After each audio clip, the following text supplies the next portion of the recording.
ఈ 1833 charter act ద్వారా this is the final step towards centralisation of administration in India.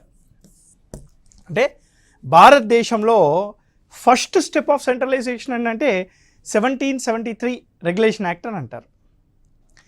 భారతదేశంలో final step towards centralization ఏది sir అంటే మన 1833 చార్టర్ యాక్ట్ అనాలి. ఈ 1833 చార్టర్ యాక్ట్ ద్వారా ఈస్ట్ ఇండియా కంపెనీ యొక్క కమర్షియల్ ఫంక్షన్స్ని తీసేయడం జరిగింది.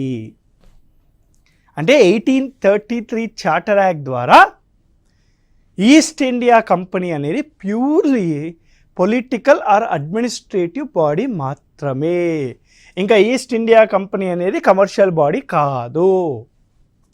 చూడండి, ఈస్ట్ ఇండియా కంపెనీ యొక్క ప్రస్థానము కమర్షియల్ బాడీగా స్టార్ట్ అయింది, బోత్ కమర్షియల్ అండ్ పొలిటికల్ బాడీగా అయింది. 1833కి వచ్చే వరకు తన యొక్క కమర్షియల్ ఫంక్షన్స్ని అబాలిష్ చేసి ఇప్పుడు ఈస్ట్ ఇండియా కంపెనీ అనేది ఓన్లీ ప్యూర్లీ అడ్మినిస్ట్రేటివ్ బాడీగా తయారైంది అనమాట.